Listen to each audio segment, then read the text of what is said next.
right, welcome to the most recent episode of Growth Science. Today, we're lucky enough to be joined with Rosa Ziebell. Rosa has a very diverse range of experiences, so I'm really excited to get her perception on growth, her insights. I think it's going to be a great interview. Rosa, welcome. Great, thank you. It's good to see you, Ben. Yeah, absolutely, absolutely. All right, let's just jump in here. Maybe you could share a little bit about your background and your experiences, just to so all of our viewers know who's speaking. Great. Yeah. I grew up classically trained consumer packaged goods marketer, and also had some experience in strategy consulting. And I share those experiences because it's been quite a few years. But the lessons that I learned in those two roles have been priceless, and I've carried them forward throughout my career. Um, I've worked in, large companies, was trained at Clorox, that's what I say is like that was marketing school and also how to run a business school. I've worked in a lot of startups, often places where you take the big company know-how and then try to hack it. Like, how do I make it work for a small company that has, a much leaner set of resources, environment, marketplace. And I think overall, just it's really, I've been a consumer marketer and general manager my whole career, and there's nothing like growing a business to solve a consumer problem that they can't get that solution anywhere else. I think it's just very satisfying. Um, it gets me out of bed in the morning. Absolutely, absolutely. What would you say, because you have had these, different size companies that you've worked with. Obviously, Clorox is huge, and then we've been with startups. Other than just the sort of lean, the leanness of a startup, what sort of differences did you see from a marketing perspective? Yeah, well, I think the biggest difference, and this is what motivated me to go to startups, is the ability to be able to do more test and learn because Mhm. the risks are lower. So when you have a national brand with a, 50-year heritage, 100-year-old heritage, you have to be cautious what you do. Right, But in a startup, you can take more risks.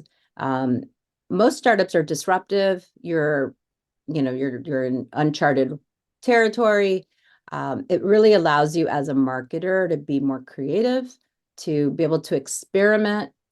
You know, early. Now this is quite a few years ago, but right, in the beginning, startups would go digital in a very aggressive way, whereas large companies were still kind of like tiptoeing. Is social media still something we should be doing?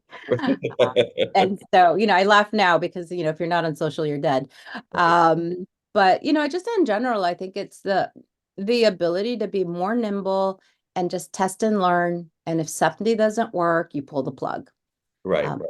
that Absolutely. mindset of test and learn as a constant part of the DNA, I think creates a different marketing culture, if you will, than a larger company that's just more incremental and needs to play it a lot more safe. Right, right. No, absolutely. I love that. I mean, that definitely speaks to me, that sort of test and learn approach. Do you find, I was talking to someone the other day and they're like, one of the things that you need to do when you're selling the sort of test and learn approach is, you have to be just honest. Like half of these tests may fail. Have you found any issues trying to sell that approach into the sort of startup environment when resources may be limited? No, actually, it's kind of the opposite. It's Okay. like if you're not failing, that's a red flag. It means you're playing it too safe. Right. I've been given that feedback. So, which is it's kind of, you're trying to be cautious and, but if you think of these investments in marketing as insurance policy and risk management, again, you can put an ad up, it can fail, you can pull the plug in 48 hours. The Right. cost was minimal, the impact to the business was minimal. Um, you know, if you're not having failure, it really is a concern because it means you're not pushing the boundaries far enough No, and that's a trying that innovation. That's great. I mean, that's why I love these interviews, is because that's actually something. I mean, I do love the sort of test and learn approach, but just saying, look, if you're not failing, it means you're just trying things that you know are going to work. And so I love that insight. It's like if you're not failing, you're actually doing something wrong, which I mean, I think that's a great perspective.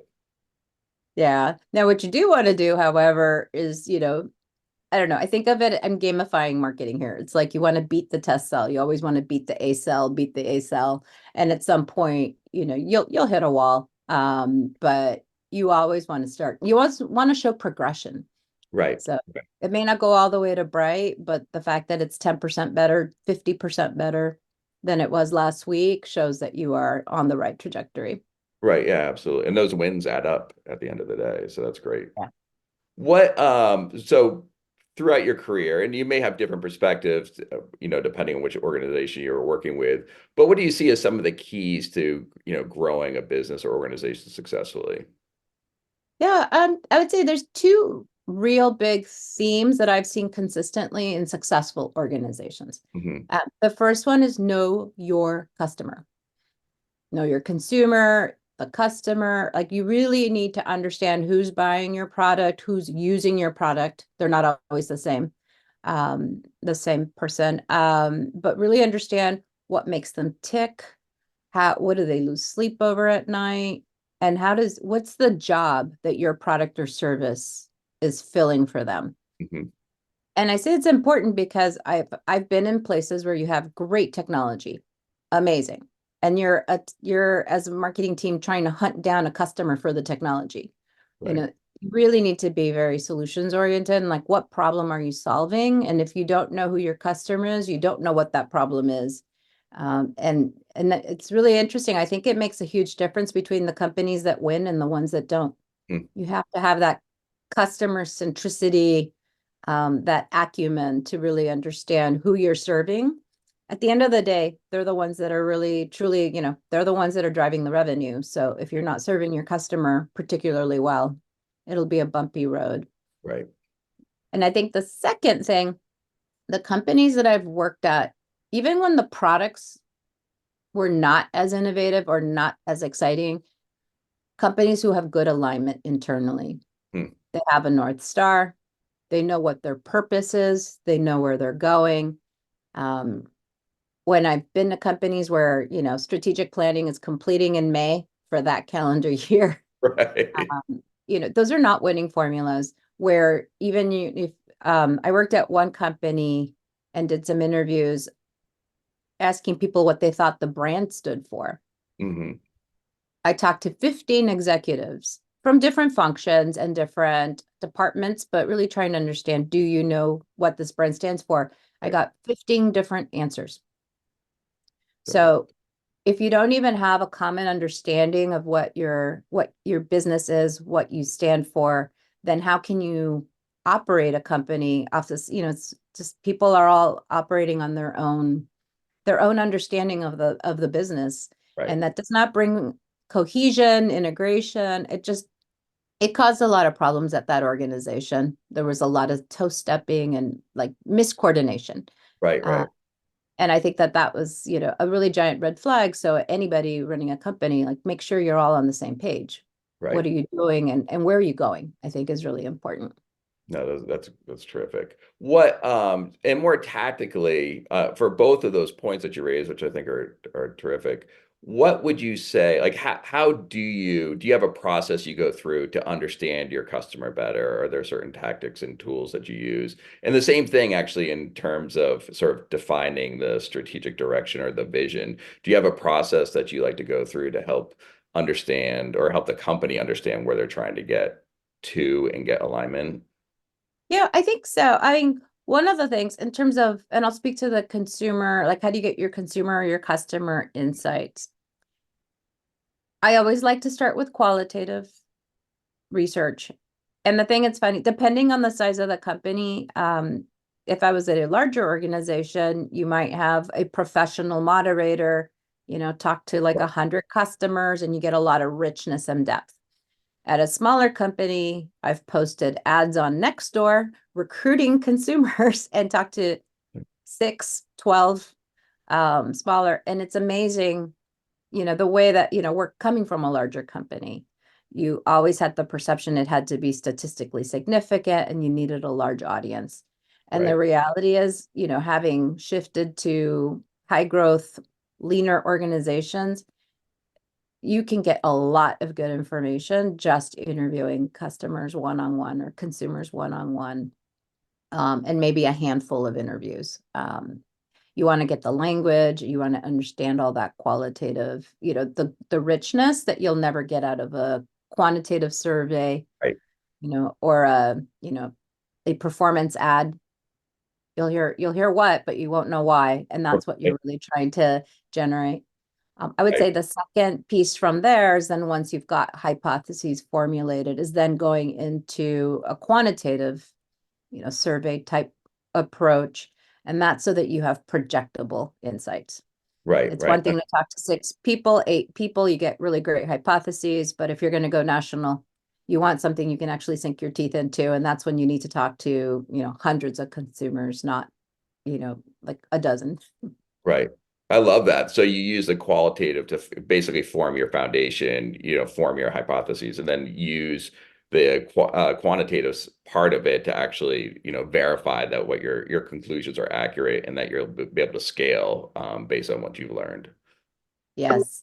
Yes, I think that's helpful. And I do find, interestingly, a lot of companies, they think they know their customer, and so they try to do this, messaging, or, just their positioning. They try to do this all based on their own personal knowledge, tribal knowledge. Right. And the reality is I think it's a miss, because there's nothing like getting a fresh set of eyes from the person you're trying to serve. Right. And it sounds more daunting, and it sounds more difficult than it really is. If you need to do it scrappy and you talk to 10 customers, you can whip up a focus group, you can get reactions to any potential ad campaigns. I mean, there's lots of different things you can do that are very, very streamlined and very efficient, and get that quick read that you're looking for. Right. Just a little goof proof check Right. to Right. make No, sure you're on absolutely. the right track. We interact with a lot of founders. Have you ever run into an instance where, the founder had a certain perception of his or her product, and then you actually did the research and it was not necessarily aligned with what the founder was thinking? Yeah, I think it's not an unusual situation. Uh, and I think that part of it, I think there's God, what was that saying? There's a picture's worth 1,000 words. And sometimes something I found that was helpful is literally clips of people responding, Interesting. just like little snippets of people responding, and showing the actual raw data, the video of the customer speaking, and putting that together, I think can sometimes be a helpful way for someone to hear it, Yep. because, being empathetic to the founder, it's their baby. Right. Yeah. This is like what they've been eating, breathing, drinking, living for, it could be for years. And they've formed hypotheses in their own head. And then it's a little bit of a bubble burster to be like, consumers don't quite see it this way. Right. Uh, Right. but I also think that, it's really useful insight, because you're not going to win in the marketplace if you're pointed in the wrong direction. And I Right. think that any business leader, you know, can, eventually will understand that. And it's all about, how do you improve, and how do you take those insights to make it better? No, no, that's great. And then in terms of your consumer research, would you typically do that throughout the funnel? Yeah, I mean, I think the funnel has changed, but would you go Yeah. through all the way from prospect and through your customers and try to gain the learnings? Yeah, I usually try to do it up front, Hmm. because then you're basically trying to come up with what are the parameters, and then all the marketing you do should be leveraging off those common insights, because you want to speak with one voice and really present yourself in a consistent manner. Right, But I do think, I know, as we've seen, sometimes you'll have something out there and it's just not working. right, Uh, I'm just thinking back to our days when we worked on content marketing, the blog no one reads. Like, right, why? It's a really well-written article. right, And sometimes, and research, I guess I spoke of like more qualitative and more formal survey work, but there's lots of research. Google, is a wealth of research. SEO, it gives you, there's lots of different places, talking to your customer service team. Right. hearing transcripts of customer calls. There's lots of different places to do customer listening that Right. isn't necessarily a formal, piece of research in a traditional sense that can Right. also give you a lot of the clues. I think this is one of those places in marketing where it's a lot of dot connecting. We're Hmm. trying to piece together little pieces of insight and pull them all together into a cohesive story. So across the funnel, I always would joke around, okay, if they didn't click the email open, something's not happening. Right. Either get a new subject line or get a new email, new email content. The consumer's voting. Right, right. No, totally. I mean, we've had clients where literally, I mean, I'm not saying, and to your point earlier, this doesn't necessarily mean it's gonna be like transformative growth, but in terms of just engagement, like changing just a word or two to reflect like how they're talking about it made a huge impact in terms of all of your marketing efforts. And then doing that, having that set up, like talking to people, testing, having that set up allowed you to scale your marketing much more effectively because you gain that learning, you know how people are engaging with it, and it does have a significant, it can have a significant impact. Yeah, I agree. There's one thing too that I found more in probably the last 5, 6 years Hmm. where interesting learning is when you talk about something that's more creative and more experiential. So I don't know if you've ever seen this where somebody knows exactly what they want the creative on the packaging to look like, Hmm. or they're sketching out what the web page should look like. This is what it should look like. And it's just, based on personal opinion, not Right. necessarily rooted in anything. And often when people are evaluating the work, your designers create this, it comes alive, and then everyone's just kind of like, oh, it's subjective. Right. One of the best places to get data is there is software for websites. It's something like a Hotjar where you can get heat maps and see how people are interacting with the creative product. Hmm. Uh, there's another software from 3M where you can run images through it and it'll tell you the eye tracking. How Right. are people, what are they gravitating towards? Where are their eyeballs hovering? And where did they just gloss over and miss the key thing you wanted them to read? Right. And these tools have been really interesting um, ways to get consumer feedback quickly on your computer and be able to make modifications and upgrades based on actual, real life behavior. And I Yeah. found that that's very helpful, especially when there are strong points of view in the room and somebody knows exactly what the answer is supposed to be. And then you have to break the bubble and you're like, well, the consumer doesn't agree. Right. Exactly right. Let the data do that talking for you. No, absolutely. No, that's great. Those are great tips. What, based on your experience, what are things that will cause companies to, not grow successfully? Yeah, there's the classic focus on 3 to 5 things and do them really, really well. Hmm. And I have been in organizations where there's just too many priorities. Not a real clear sense of which one's the most important, which Right. one's going to move the needle. Um, and when people are spread thin, trying to do a little bit across a lot of different initiatives or tactics, it's very difficult to be successful because you're really either going too slow or you're just not moving the needle Right. consistently across the board. I do think that's a big challenge, particularly when you have an ambitious, hungry group of folks that like there's so much you want to do for the business. There's so much you feel you need to do. But you do need someone just really 80/20 rule, focus on, a smaller group of things that'll matter Right. the most. Yeah. So I do think that gets in the way often. Um, I think another thing is I've seen places where companies try to adopt somebody else's playbook. Interesting. And I use as an example, having been trained in a traditional packaged goods environment, large Fortune 500 company, if I brought that playbook to a Series A Right. startup, you don't have the infrastructure, you don't have the culture and processes, you don't probably have the resources, even just like the marketing budget. Right. Uh, you can't play the same game. You have to play one that's appropriate to your size, to your resources, to your category. And so I really do discourage people from bringing over other business models intact. Now, that's not to say, and I joke around about hacking it. There's some best practices that work really well, and you just have to find, like, is there a way to alter this to fit a smaller company environment where, what parts do you keep and what parts do you break? Right. Um, but I definitely would not I would not borrow somebody else's playbook, uh, Interesting. and try to just roll it out without having given some serious thought to how realistic that is. Right, right.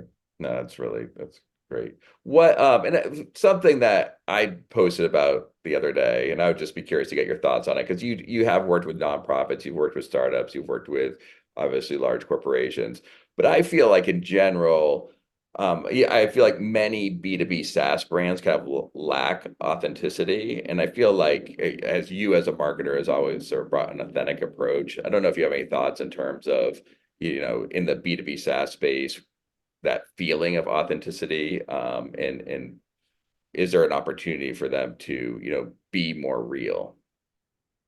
Yeah, I think so. It's interesting because I do find a lot of people in industry make a huge distinction between B2B, B2C, Hmm. SaaS driven company. I mean, I have to say I've worked in a lot of industries, and I think the principles always remain the same. Is really understand your customer. What is your value prop? What is your point of difference? I think it's going back to that, like, who's going to use this product? Right. Who is going to purchase the product? Because it may, again, it may not be the same department, if you will. But I think if you want to be authentic, you really do need to have a very firm brand strategy, Hmm. whether or not, some companies you live and die by your brand, Right. and other companies maybe not so much. Right. It might be more product led, technology led. But at the end of the day, people are still interacting with a brand. And so really having spending the time to do the brand strategy, regardless of your industry, I think is a very useful exercise. And I think one that then helps cascade across how you show up. Right. In Right. some businesses, I think people may think of the brand as a static thing that's like a label, it's a logo on a website. Right. Yes. Um, but the reality is in many businesses, the brand is your people. Right. If you're in a service business, a bank, or like when I was at AAA, you are the brand. It's how you interact with the customer. That's how the brand comes alive. So you think about what are all the different ways your brand comes alive that may not look like a traditional, sort of product brand Right. Right. type Right. of Absolutely. construct. That's interesting. What I'm kind of excited for your answer on this because you have such a experiences. But is there anything that you've learned that's goes against conventional wisdom? Something like you may have read in a college marketing textbook, but when you actually were out in the real world, you're like, this doesn't work the way that people say it does. Yeah, it's a really good question. I think I have to say one of the things that I have liked and did not really expect as much earlier in my career is like how really good ideas come from everywhere. Hmm. I think a lot of organizations, they might be more functionally siloed, and it's like marketing does marketing and engineering does engineering. Um, I think, and yes, we all have our specialty skill sets, and it's where our expertise lies. But it's amazing if you break down the boundaries between silos and just, think business first, functional second.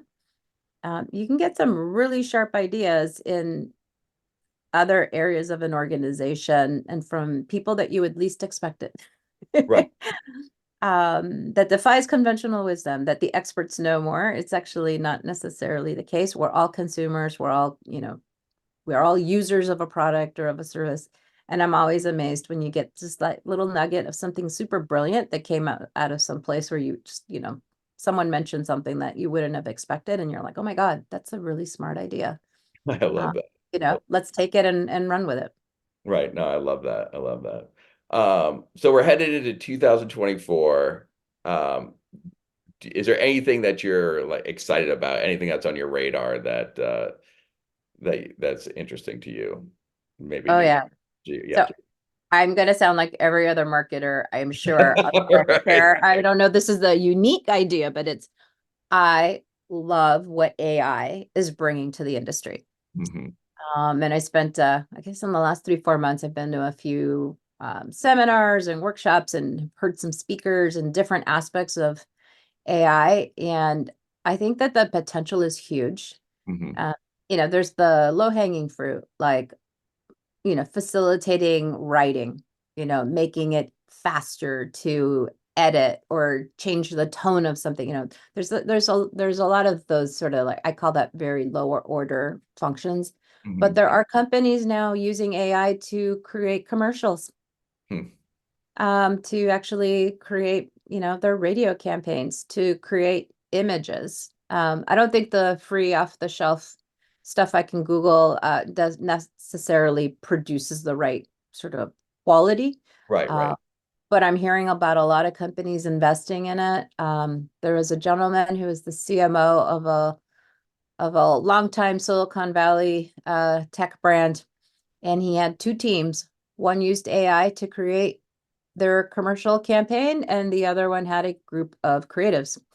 And they both basically they came up with two campaigns and they both performed comparably in market. Wow, it's amazing. Yeah, I was quite surprised. Um, and so what I think is exciting about AI, and it's not necessarily that we're going to replace human beings Right, with technology. In fact, I think that would be the kiss of death. I don't think you're going to get the best work with that kind of mindset. right, But you can automate and you can streamline a lot of the rote work, the right, everyday functional stuff, so that you can actually spend more time thinking about the strategy and getting into, the more just the more complex thinking on how to advance your business and how to move it forward instead of just, scrubbing data out of a spreadsheet to get, right, your non-subscribes out or something. right. Yeah, it's super exciting. So I am really looking forward to, like learning more about it, taking some more classes and just trying to keep up with AI. Hopefully it doesn't go too fast. So we Well, could all like really learn it, but I think it's an interesting enabler. no, I think that's and I think that's right. And I was actually thinking about. I was like, well, I mean, obviously there's Chat GPT, and you can see the tools that you can actually use as an end user. But I was like, a lot of the tools I'm using as a marketing professional haven't really been too impacted by AI yet. But I did see a really interesting example, and I think it really ties in with what you're saying. HubSpot has this campaign assistant, and it's somewhat immature still, but basically allows someone who's at a higher level or maybe doesn't have the tactical skills, but they go through and say, this is what I want my campaign to be about. These are the key points I want to mention, sort of just give the feel of it. And then the campaign assistant will actually go through and create the landing page. It'll create the emails for you, the Google ads, the LinkedIn posts, which I just thought was, yeah, I mean, I think looking at that vision, it's going to be a great enabler. It allowed you to get to put these ideas just out quicker. And so rather than taking all this time to put these things together, it's like, I have this idea, I want to test it. How can I execute against this? And I think AI will really help enable that. Yeah, I think it will. I also see AI can be yet another enabler to help smaller companies compete Yes. with bigger companies. It's like digital marketing was initially. It just Right. levels the playing field a bit. Because now, I think about all the small companies where we were so resource constrained.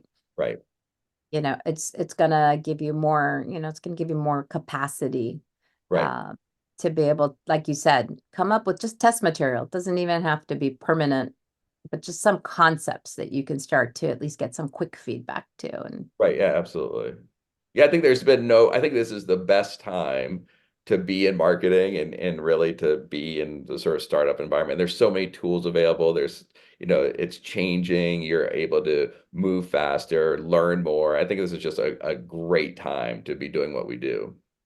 it is. It's really exciting. And I'm just wondering what's going to come up next year. It seems like Right. every year there's something new. Exactly, exactly. Well, it keeps it interesting without a doubt. All right. So last question for you.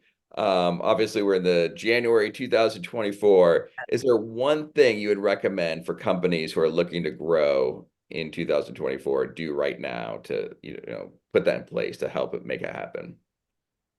Yeah, I think I'm going to go back to just the earlier conversation around the customer, the consumer. And here's why.